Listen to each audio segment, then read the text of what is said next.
Hey traders, welcome to Charts and Coffee. Happy Wednesday, everybody. We've got a half day of trading on tap today because obviously we've got the bank holiday with the 4th of July tomorrow.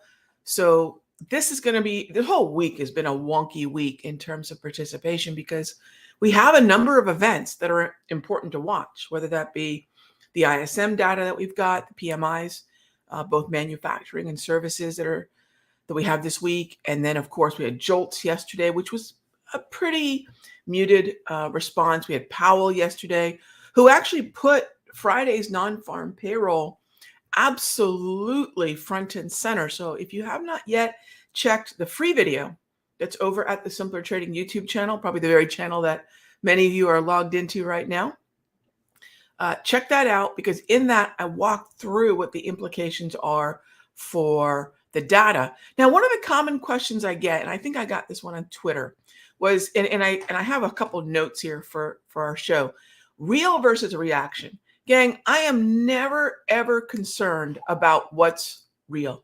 And I think if we're looking to trade what's real, we're going down a rabbit hole that frankly doesn't matter. A lot of folks say, Rog, isn't the data manipulated?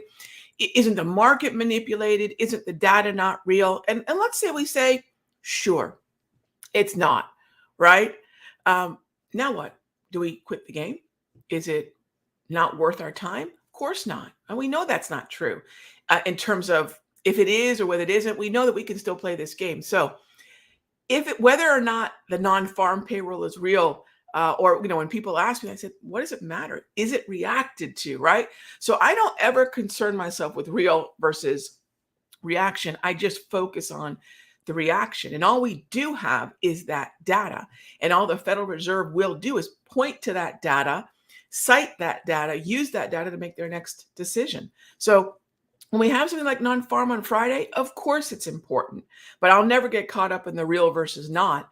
Who cares, right? So we're going to trade that reaction, and that reaction's absolutely going to map to whether or not we are likely to see rate cuts in September.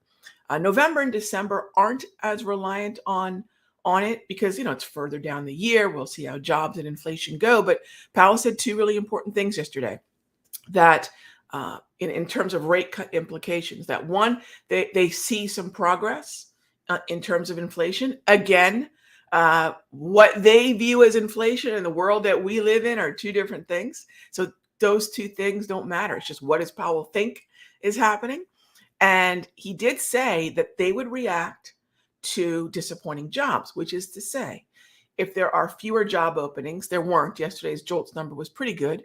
And if non-farm payroll is a miss on Friday. So we are still in this world of good data is bearish. Good meaning strong jobs, more jobs, lower unemployment rate. That good is actually bearish to equities. But bad data that would tell the Federal Reserve that we are staying too high for too long on rates would compel them to act. And he pretty much said that. So ultimately, what we want to remember is whether or not things are real or manipulated, whether or not they're gunning for our stop, gang, it's maybe always been, but I will say equally, it doesn't matter, right? So that's what we've got coming up. We can only look at the data we've got, see the reaction, and trade accordingly. And the fact of the matter is that real versus not is oftentimes a very common conversation that's made in terms of, the equity markets are overextended. Okay, now what? Short that? I mean, imagine starting off the year saying the equities are overextended and PE ratios and whatever else is often cited. And someone says that's the justification, markets should be lower. They shouldn't be anything, right? You can basically should all over your trading account and you'll miss what has been an epic year, mostly in tech. I won't say the same thing about the Dow. I won't say the same thing about the Russell because the high concentration weighted sectors in those two just haven't been performing. And yeah, I'm talking about financials and regional banks, but tech has been in fuego. Look at XLK, look at SMH, look at XLC, and even more recently, XLY. So as long as those four sectors, think of them as cylinders in the motor of the NASDAQ, are firing away, That's just where it's going. So it's not a matter of questioning why we are where we are. It's just trading what we see, not what we think. Trading what we see, that's going to lead to likely, I think, good trading. Trading what we think, just that's analysis. That's the garbage on television. That's the opinion pieces. That's analysis. Um, it's not just bad advice. Usually, it's an opportunity cost, right? So a lot of traders will email me and say, "Rog, I've missed a trend," and sadly, I have to say, for the first 6 months, yeah, you have. However, trends aren't going anywhere. We might chop around maybe in the latter part of summer, but we should, based on the data we see, finish the year strong. So let's stick with what we see, not what we think, because what we think is oftentimes going to create an opportunity cost of just missing things that are rallying for, no good reason, but yet they are. Okay. All right. So as always, I thought I'd put a little agenda there in the notes. So Friday's data, real versus reaction, rate cuts are still very much on the table. And this holiday week trading has been a little tricky for day trading, I will say. One of the things that I'll do not only today, but going into next week is I'll probably focus a little bit more conservatively on my hourly price movement ranges, my volatility-based support zones, even if there is a trend. It's really, once again, on the day trading side, lending itself very well to those support and resistance zones based on historical volatility. What are the trends to watch? Well, we just named them: NASDAQ, XLY, XLC, SMH, XLK. If you are a member of the Sector Secrets Mastery or even the Simpler Central Room, yesterday's premium video, I went through a thorough watch list of not just those 5 sectors, but what within those 5 sectors, really a scanning stock picking session where if we get a pullback on Friday because a non-farm payroll number is huge, then we definitely want to focus on some buy the dip. And the very last symbol that we talked about was crude oil, right? Crude's still remaining strong. It's not a trend, but it's still remaining over $80. In fact, it's remaining over 82. And we want to keep an eye on oil stocks. And the two that I'm most focused on, I think we've talked about in Charts and Coffee: Occidental, Schlumberger, and even buying crude itself. All right, so let's get to it. Let's grab some questions here. And first up is Jay Silvestri asks, where can I download the correct charts with your color-coded uptrend, downtrend boxes on TOS? I feel like mine are from years ago. They probably are. If you're a member of the Sector Secrets Mastery, the classic layout is in the files drive. And if you've taken the recent Top Tier Pro class, where we've released a brand new set of candles, set of the brand new calculation for the wave, and a number of other things, you can check that out as well. But most of what you need is in the files section of the Sector Secrets Mastery Room. All right. Next up is, we are trading in the matrix. Exactly. Right. It always does crack me up because, look, I'm not the one at the helm of the Federal Reserve controlling interest rates, controlling money printing. They're the ones. So the only reality that matters is Powell and companies. And they're the only macro fact, frankly, that matters. I'll tell you, I was in Oregon years and years ago. Oregon's a gorgeous state. I was in Bend, Oregon, and I was speaking and I was thinking the whole time, why am I here? I mean, these were folks who wrote newsletters for hedge funds and ran macroeconomic sites. I'm thinking, why am I here? But cool, I'm one of the speakers. I think there were about 6 of us, and everyone. And this was in 2018, or I think this was in 2018, and everyone there had chart after chart after chart of why in 2018 we were setting up for another. Literally, they were citing things like the Black Friday. They were citing things like major market crashes and all the reasons why we were supposed to crash. And I thought, and I stood up there and said, look, these are all very smart people. They're showing you data why we should be lower, but we're not. We're not lower. These are pretty good trends, and this is where the support is, and this is where yields are, and this is what the Federal Reserve is doing. I was the only voice in that room during that whole time. And I sounded like a crazy person saying, look, it doesn't look like we're going to have any kind of significant crash. And I think this was before Powell, I believe this was before Powell hiked one more time. And I said, dips will be buyable. We're not sure what monetary policy should be doing, but Powell should be pausing soon. And yeah, Powell created the volatility. And then look at what happened the following 2 or 3 years. So this is where I always say when folks want to get your attention, they're never going to say the markets are moving higher. That's not an attention grabber, right? They will say the markets are going to crash. The markets are going to correct. We're going to 5,000, right? That's what gets people's attention. And yet, so that's, it's the same. I keep hearing the same thing now. Oh, we're due. We're not due for anything, right? If you say, but Rob, what about April? We talked about April. This is when 3 Fed members started talking about rate hikes, and it upended the conversation about rate cuts until Powell said, nah, we're not hiking. And then what did we do? Started marching higher again. All right. So yeah, it's very much the same thing, but it just never stops, because if you want to get attention, say something scary, right? Because it seems, and I'll tell you, there's a big difference between sounding jaded and bearish. And we've confused bearish in an uptrend with some sort of insightful wisdom and fortune telling, right? Anyone who's bearish right now, really, when they're on the television, I wish the commentators would say, but gosh, Mr. Bear, Miss Bear, but you've been wrong all year. Can you comment on that? Never is that asked, right? So let's just follow the trends, gang. But let's make sure that we're not looking at names that we're hoping will rally. Let's focus on names that are in a rally. And that does bring up one more thing. And I'm just waiting. If y'all have a question, feel free to type it in.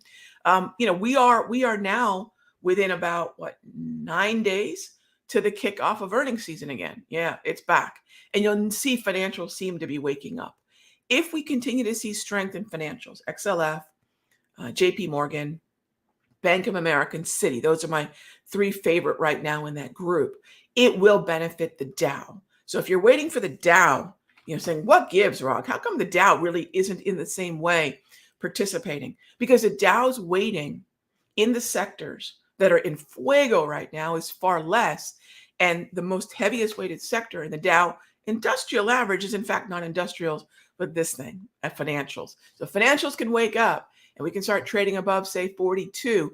Look out, the Dow is definitely going to start to benefit. But we're seeing financials moving because there are a number of stocks within it that are starting to move and groove in front of their earnings release. So make sure you've got a good heads up, right? Not the week of, not the day of, but weeks and weeks in advance. Okay, these are the stocks that could be moving because we're heading into earnings. Look at JP Morgan. It just suddenly woke up, and it's the proximity to earnings that's waking it up. All right. Let's see. Questions here. You know what, Yee? I have only landed in Portland and gone out to Grants Pass. I think it was Portland we landed in. And yeah, I've never spent time in Portland. I've been in Grants Pass for about a week, and I was in Bend for about 4 or 5 days. Yeah, I've never been to Portland, but it is a cool state. It is I remember when I was out in Bend, everything wound down around 9 because everyone wanted to go to bed early. That suit me just fine because they want to get up and hike or whatever, bike. That was really cool. So definitely my kind of place. It's gorgeous out there. All right, John asks, real estate stocks, once rate change from the Fed could see a nice upside. Yeah, it's interesting, John. I've been keeping an eye, not so much on things like VNQ or XLRE, but let's take a quick peek at them. So here's what, look, not everything's going to be in a trend right now. So great question. What I want to know is, have things like VNQ, XLRE, ITB, XHB, have they recovered enough to start to look like something that's at least neutral or bullish?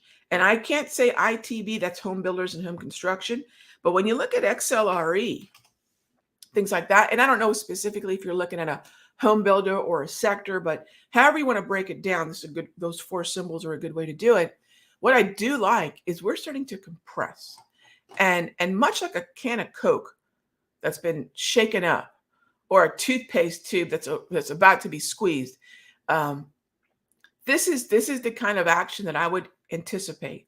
This compression of a wider range, look at the Darvis, to a slightly narrower range, and we just continue to get a little bit more neutral.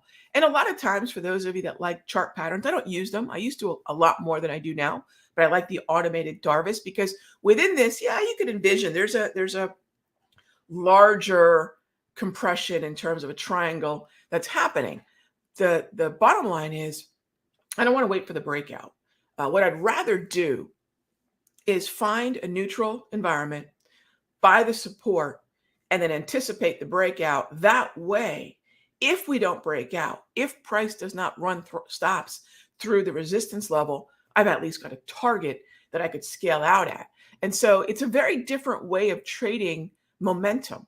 It's really more of an anticipatory momentum environment where I'm not just arbitrarily saying, hey, we could break out, but rather saying, look, there are factors that would get this on our attention, but just it's slowly starting to compress. And prices can't stay sideways forever, although they can go sideways for a long time. So rather than waiting for the breakout, which could be a whipsaw, I would like to focus on support levels and then use the opposite end of the range as a target. XLRE would be a really good example of that. And yes, if we're above the 200, the white dots, which I consider the equator, we're in that bullish hemisphere. I'd like to see more green candles as a general rule, but I would look for something like a breakout, like a nice compression to expansion move in XLRE. Ryan asked, we take a look at CORZ. All right. Nice uptrend. It's going through $10. So I'll say this, Ryan, anytime I'm looking at something that's under $20, I have found that volume is the most important thing. Let's pull it up on TradingView. And then what I'll do is I'll anchor it to last quarter. We can anchor it to the beginning of the year too. So if you're going to look at some volume, I would anchor it to either the first trading day of the year, or I would anchor it to the first trading day of the previous quarter, Q2. Now, where is the point of control? Where are different volume ledges? What gets my attention is 8.25, right? That gets my attention. So then let's look at the year. Okay, now I'm anchoring the volume profile to the beginning of this is the born on date, Jan 24. Okay. So this is where Core Scientific starts its data. It's still about 8.25. It's still about 8.25. So that's where we bounced from. A lot of volume there at the mean reversion and that Darvis support. So what I would say in this case, maybe something aggressive, just to right around 10. But this is really just going to be a volume conversation. Now, the other thing we could do is open up the hourly chart and look at the hourly, because maybe what I don't have with some proximity now, I could turn into a shorter term setup and maybe look at this area around 10. Because if you go back to, say the end of April, look at the point of control. So that's been the most volume in the last roughly, let's call it 10 days. And so depending on your time horizon, right? Depending on how long you want to be in this position, the time frame should reflect that, right? So that's where I would focus on either a 1 hour swing where it's maybe a 2 to 3 day time horizon, 1 day even, or a daily time frame where I'm looking for days, if not weeks. All right, gang. So that is our show. Tomorrow, I think I'm going to go live tomorrow and do a charts and coffee. I mean, it's Independence Day after all. What a great theme for traders, because that is why we trade, right? And so tomorrow, I'll see you all at 9 o'clock. Bring your questions.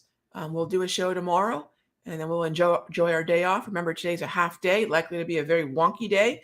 I'm likely not going to be slinging much, maybe managing some positions going into Friday, tightening up some stops on July 5 expiration positions or positions that are in an unrealized profit target that I may not want to see unravel with NFP. So Java, it really depends on where that trade is in perspective to its stop loss and or target. And of course, focusing a little bit more on managing the contracts that will expire on Friday.